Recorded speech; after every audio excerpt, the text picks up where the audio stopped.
April 13th, Forest Lake Area School Board meeting to order. Please rise for the Pledge of Allegiance.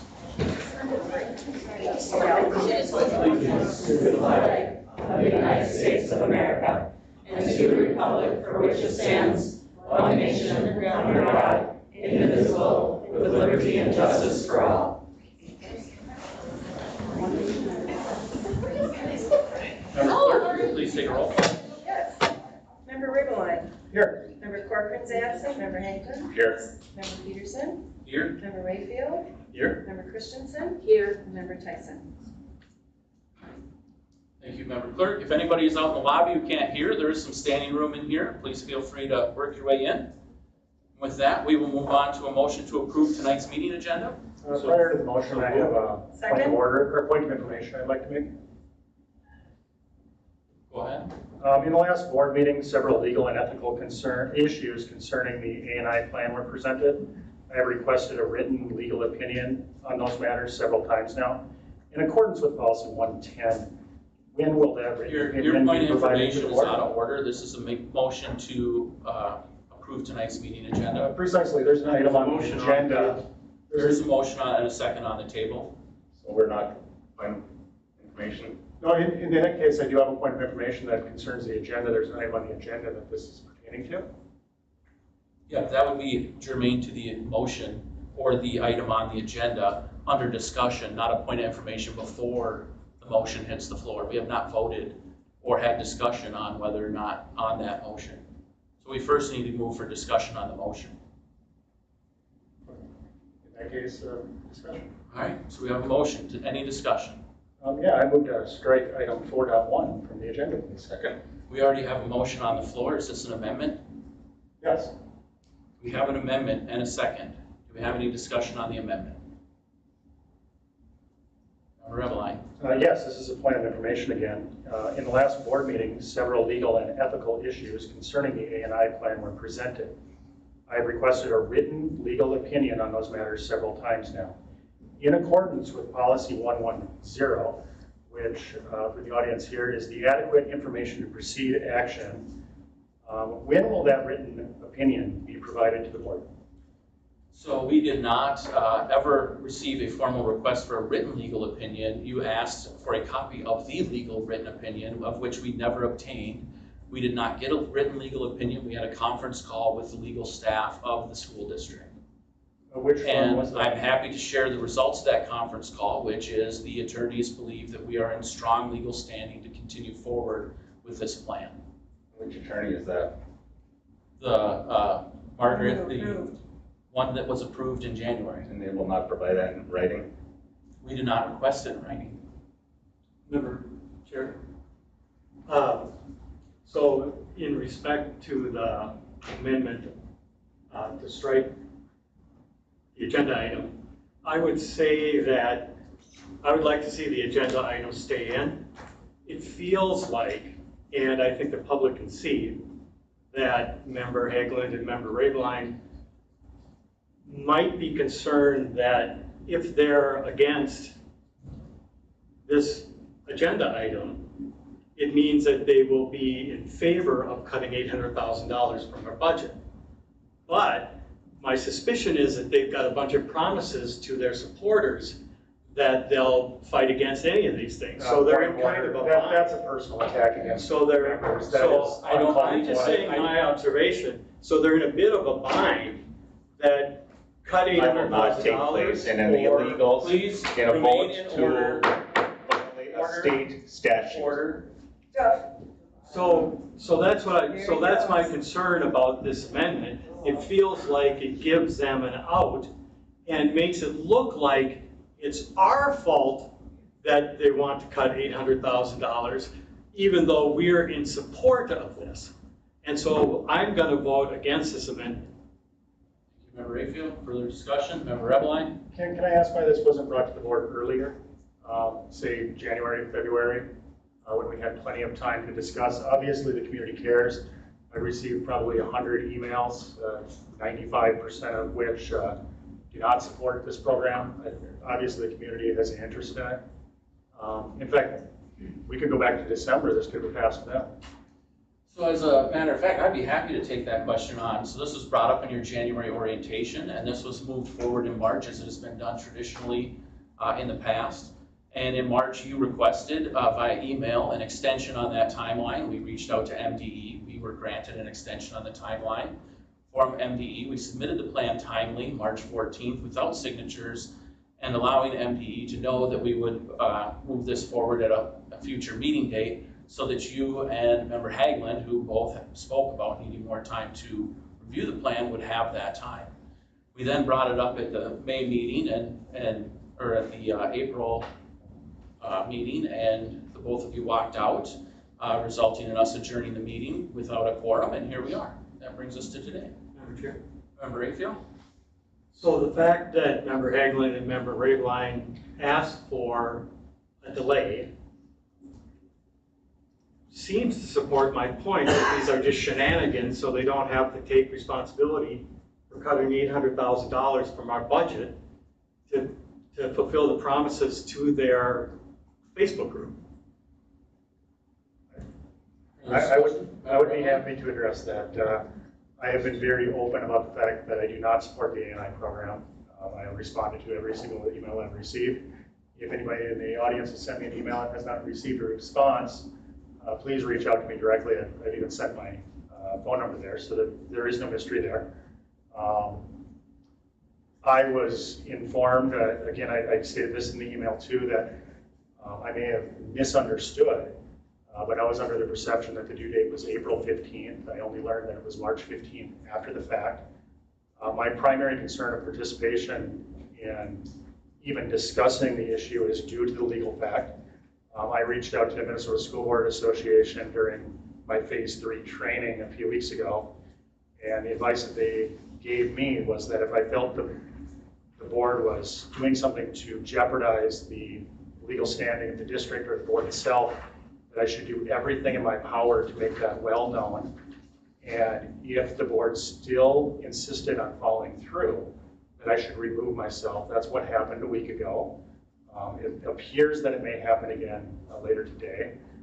Again, as I mentioned in my professional capacity, I work with lawyers on a very regular basis. I had this discussion with them, several of them this afternoon, raising these exact same issues. I was never informed of a conference with lawyers. I don't believe that there's any mystery here that I have very major legal concerns, both from an indemnity standpoint and the legal liability of the district. And my actions here are not directly in opposition of A&I. If that was the case, I would simply stay here and vote on it. My actions here are trying to protect the district from a legal standpoint. I think this is dangerous precedent. So I would say that the legal conference happened as was approved back in January at my request to the legal counsel. As the chair, I have the right to contact them. I included Dr. Massey and Director of Human Resources, for that conference, and we met with the lawyers and they assured us we were in firm legal standing. Further, we reached out and have spoken with several other folks on this around the legal aspects of it, the director or the commissioner of education, and they fully support our intent to move forward with this. As well, the statute might provide a deadline. It does not provide any penalty for not meeting the deadline, and therefore we are putting the district in no legal jeopardy whatsoever. I understand that standpoint, and I appreciate that the four of you are comfortable with that, but I will need to remove myself from the proceedings. Member Tyson, if you'd like to say something before I go. Well, I think the mystery lies in that. I'll run the meeting, Member Tyson. Thank you, Member Chair. Is that the mystery lies in that you talk both directions. I have community members in a listening session with you come and approach me and say, he sounds like he's in favor of passing this. I think it's interesting that when I point blank asked, who requested a delay? You didn't acknowledge that you sent the email. Order. Member Tyson has the floor. You didn't acknowledge that you sent the email. So this seems like this was manipulation to turn the tables and then come in, disrupt the meeting, talk about the statute. This is our fifth plan. we have experts in place that this is their area of expertise. We've submitted this before. We know what we're doing with this plan. We know now that we are not against, there's nothing to fear about statutes. We've been through this. So. Member Brief. Yeah, I just wanted to point out that you've been on some of the community groups reviewing this plan, right? And Yeah, so, I have been engaging with the community, yes. well, no, we're not going on a back and forth here. I have the Member floor. Rayfield has the floor. And so just minutes ago, you said, oh, well, I had the orientation. I don't know about it. You've been on this committee. So it's not just that I feel like you don't, it's not just enough to say you're against the policy. You also have to say you're for losing the $800,000. And that's where it becomes difficult. And that's where if you want to cover yourself, then you try to blame it on the administration and say that, oh, they made a technical error. Now I can't vote for it. I have to walk out instead of taking responsibility for your views. If your view is that you don't want this plan and you think it's okay to lose $800,000 doing it, then sit here and make that vote. But by walking out and then going to your Facebook group and say, oh, look at me, I'm so brave. I took this strong stand. You haven't taken a stand. You're just trying to blame that $800,000 loss on all of us, even though we're in favor of this. I'd like to further say that in my review with the legal counsel, there was nothing illegal about taking this vote. Regardless of the statute, the vote itself is not inherently illegal, as it just directs the approval of the plan and nothing further. Is there any further discussion on the amendment to strike? Seeing none, all those in favor of striking 4.1 from the agenda signify by aye. Aye. Opposed? No. Nay. No. Nays have it. We'll move forward with 4.1. What is your pleasure with 4.1? We have to approve the agenda. Oh, that's right. Thank you, Member Rayfield. No, We it's already still have has the a motion on the floor to approve the agenda. Is there any discussion on approving tonight's agenda? Seeing none, all those in favor of approval of tonight's agenda signify by the sign of aye. Aye. Nays? Ayes have it. All right, what's your pleasure with 4.1? Move to approve? We have a motion and a second. Do we have Dr. Massey? We will move to your introduction. Thank you, Mr. Chair. The purpose of the Achievement and Integration for Minnesota program, as stated by the Minnesota Department of Education, is to pursue racial and economic integration, increase student achievement, create equitable educational opportunities, and reduce academic disparities based on students' diverse racial, ethnic, and economic backgrounds in Minnesota public schools. The district's Achievement and Integration Plan was first established in the 2011-2012 school year, and the action item before you is administration's recommendation for you to approve the fifth three-year plan. The previous plans, by the way, have been unanimously supported by each of the previous boards that approved those plans. The state due date for submitting district plans is March 15th, as discussed just a moment ago. The plan was originally scheduled to be approved at the March 2nd school board meeting. At the request of Member Rabeline, the plan was moved from the consent agenda and moved to a first reading with the second reading scheduled for April 6th in order to provide time for the new board members to fully review and study the plan. With this planned extended timeline, the plan was submitted to MDE on March 14th pending school board approval at the April 6th board meeting. MDE has granted permission to submit the signed plan once approved by the board, and there is nothing in statute that precludes the district from submitting the plan after the due date or from MDE accepting and approving the plan after that date. In fact, per MDE and their legal department, there is long-standing precedent for accepting plans after the March 15th deadline. as they understand that district logistics and the timing of board meetings may cause delays in plans being submitted. As the A&I plan is aligned with the district's 2020-25 school district strategic plan. That plan was developed with input from over 20 community members and a committee of 42 members, including parents, students, community members, and staff. The plan supports all aspects of the strategic plan and provides added funding to support this work without shifting vital resources from one group or category of the budget in order to support another. Key elements and components of the plan include, as just stated, is tightly aligned with the district's strategic plan, pays for existing staff members, in fact, specifically 3 teachers of color who, incidentally, were the top candidates in a competitive pool of candidates and today continue to perform exemplary service in their content areas and their current positions. Funds part of 5 different critical positions in our teaching and learning department. Funds cultural liaisons to support families for which language or culture might serve as a barrier to partnering with or understanding our school system. Other key elements of the plan is it provides professional development and culturally responsive student teaching, STEM coordination and learning at Lino Lakes Elementary, the Summer Business Innovation Academy, family and support resources, cultural liaisons that meet with student groups and families to provide support in their effort to fully engage in our school system and to achieve at their highest potential. The 5th grade culturally responsive student leadership program, which includes 6 lessons lasting 60 minutes. 70% of the funding for this plan comes from the state legislature and is allocated through the Minnesota Department of Education, and 30% comes through board authorization for local levy.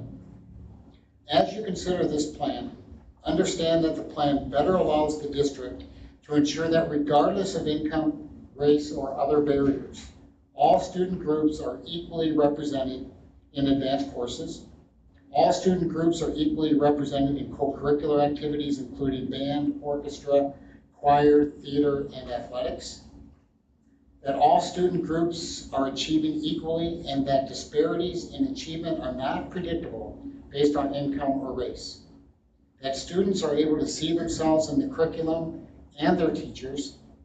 That teachers and staff have a deeper understanding of different cultures and are better able to present curriculum in a way that connects with all students so that we can better educate all students to achieve at their highest potential. And that students gain a deeper understanding of different cultures, thus leading to a more inclusive and welcoming environment for students. Let me acknowledge and be clear here. One of the objectives of this plan is to assist the district in its effort to reduce achievement gaps among student groups based on race and or income. This has been a stubborn metric to move over time, and the gaps remain relatively unchanged over time. This is also true for the state and the nation as a whole. Please keep in mind as you consider this data that the Minnesota Comprehensive Assessments, MCA3s, were not administered for 2 years during the pandemic, and last year's MCA results were still influenced by COVID-related academic learning gaps. I would submit to the board that this is all the more reason to double down on our efforts to address the achievement and learning gaps we see in our district. With the reestablishment of a robust instructional review process and the opportunity to invest in evidence-based curriculum that represents all of our students, we are confident that, and research would support, that students will be more engaged in their learning and as a result, more successful. In summary, the Achievement and Integration Plan has a long history of providing important services and resources for students and their families, especially those students who may need additional support and resources to achieve at their fullest potential and to access opportunities throughout the school district. The funds and resources identified in this plan are additive, meaning that the plan allows us to provide more support and resources rather than spread existing resources more broadly when some students may need more and additional support. Administration recommends your approval of the 23-26 Achievement and Integration Plan. Do we have any further discussion for the motion to approve 4-1? Member Rayfield? Yeah, I think, I'm very much in favor of this. This is work that we've been doing for a long time. I've been on the board a long time, and this work started shortly after I got on the board, and it's been really important to this district. When a student comes into our district, they need to feel welcome here. If they're going to do well academically, they need to be welcome here. Every student that comes in here, they're a ranger. And so that when we think about that, we have to think about how we reach out and how we work with these kids. And when we see kids falling behind, whether it's in categories or whether it's in classrooms or whether it's by school, we need to intervene. Bottom line, if kids are falling behind, they have the potential to learn. It doesn't matter who that kid is, they've got the potential to learn. And if we feel like they're falling behind, we need to intervene. And that's what this plan is about. It's about not only intervening, but it's about looking to see where kids are falling behind. That's the critical part of this. Because I can promise you, it's easier to pretend that it's not happening. It's easier to get caught up in busy things. And it's easier to pretend like everything's fine, everything's equal, we can take an average and we can see that we're above state averages. State averages doesn't matter if you're a kid who comes from a struggling back household, moves into the district and has to go to an elementary school and has to try to catch up. They don't have the same chance as a kid who has always gone to that school, knows all the friends, has been a part of the environment of that. They're coming in from outside. How do we think about that and how we address that and how we make sure that kid has the extra support, not the equal support, the extra support to be a good learner and to help that kid achieve to their potential. We get kids from all over. We have kids that have all kinds of struggles. We always need to keep our eye on the ball, make sure that we're doing the job, making sure we're doing the job, and where we're not, we need to have plans like this in place, and we, as a board, we need to keep the administration accountable to that, to make sure that they're doing the work that they need to meet these goals. And so I'm very happy, these goals are about number one, reducing disparities in academic achievement among all students and specific categories of students. How can you disagree with that? Reducing the disparities in academic achievement. How can you disagree with that? Reducing the disparities in equitable access to effective and more diverse teachers, right? What's wrong with having a student see themselves in a teacher? Right? Have teachers that represent maybe their background, right? How are we disagreeing with that? That's sensible, right? That's the thing, is this plan is sensible. Increasing racial and economic integration, meaning that we're bringing people in, we're making them welcome. You come into this district, you're a ranger. We're proud of you, we want you to do well. We're gonna do everything we can to make sure academically you do well. Anybody disagree with that? That's what this plan is about, right? It's about helping kids. It's about making sure that we look deep, we find where kids are falling behind, we do the work to help them come up. Because every kid, when they walk across that stage, grab that diploma, they deserve the help to help them walk across that stage and go to their next level of education and be successful. And we can do that. We can do that if we keep our eye on the ball, we pay attention, and we think about it, and really try to meet the high aspirations that our strategic plan calls for. So I'm all in favor of this, and I'm really proud of the work that went into this, and I'm proud of the work that's going to come out of it. Thank you, Member Rayfield. We'll go to Member Christensen. Thank you. Forest Lake Area Schools prides itself on being a place where everybody belongs. We have a professional and ethical obligation to follow through on this commitment by investing in our Achievement and Integration Plan and serving all of our students and families. The Achievement and Integration Plan specifically is about designing ways to participate so that everyone receives equal and equitable access to public education. Our students have a constitutional right to receive a K-12 education where they feel safe, validated, and represented in our school and curriculum for who they are as a human being. This plan has accomplished this throughout our district in many ways. Over the past several months, I have spoken with many staff members in our district to better understand their real-life examples of all the ways this plan has served our community. For example, I connected with Kim McDonald, one of our English teachers. She shared a positive story about the 8th grade English curriculum. She told me, recently we were reading a short story that had an African-American girl as the main character in the story. The young girl overcame some obstacles while lifting up and encouraging others around her. I had an African-American female student say the following comment to me: "This is the first time I have read a story about someone that looked like me. Thank you." This comment made my day, and hopefully it is a comment that we can continue to hear throughout the district's classrooms. Over the past several years, staff have continued to learn cultural teaching practices, including the importance of representation. I should say, when she said that comment made my day, that was still Kim McDonald talking, excuse me. It made my day too, but she's the one that said it. So. One of our district's counselors also shared with me that far too often we have students in our building who use racial slurs. That counselor shared with me a student who had asked, "Who are you to be dealing with racism when you yourself have never been stereotyped because of your racial background? You are disciplining kids about this topic when you have no experience yourself." Research shows that having staff of color can help students of color reach better outcomes, but the benefits extend to all young people, preparing them to live and work in an increasingly diverse society. Additionally, last school year, our staff in the English Language Learning Department invited students and families to a family night, a giant picnic in June, where tons of students and families showed up for games, food, and quality time together as a community.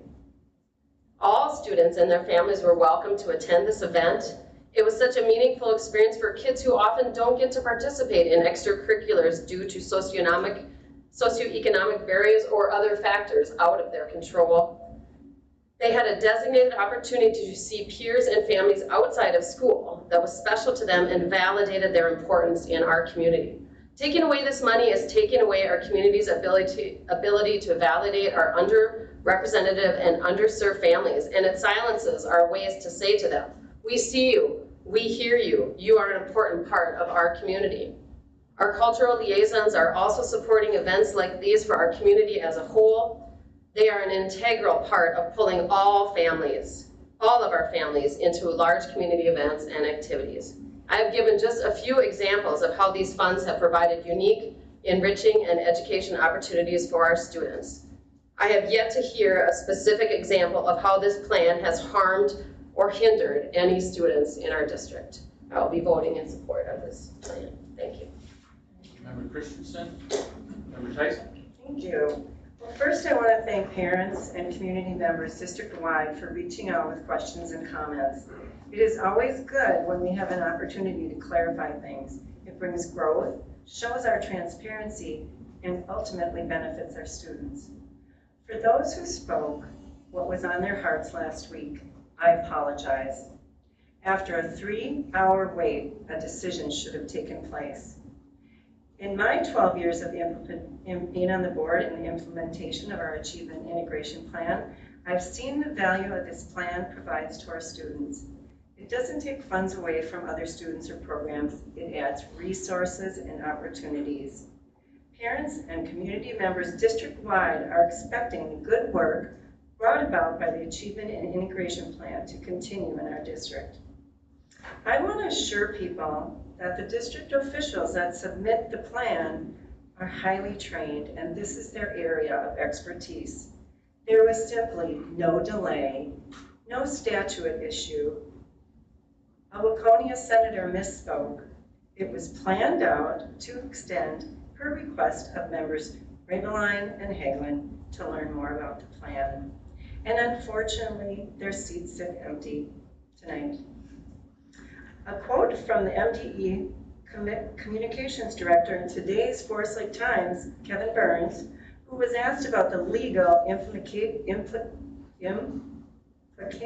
if the board approves the A&I plan after the deadline, and quote, he said, there are no legal implications, unquote.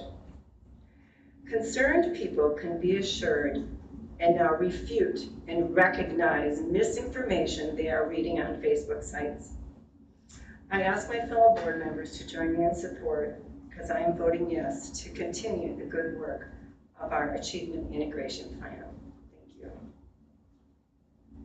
Thank you for those great remarks. I also will be voting in support of this plan, and you guys covered just about anything I could possibly say, except that we were all elected to do a job here, and you don't always agree or disagree with what's being said at the table, but you have an obligation as an elected official to sit here through the debate and cast that vote either for or against.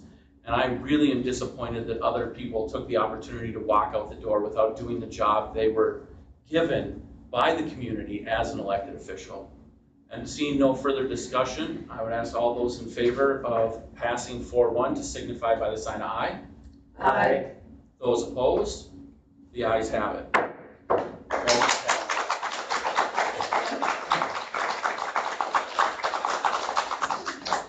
Now we will move on to the very exciting new business of the first reading of policy, proposed new policy, school board procedures, rules of order, policy 106A. Dr. Massey. Thank you, Mr. Chair. Hardly a bit anticlimactic. The purpose of this policy, again, a first reading in order to finish the agenda from the April 6th meeting.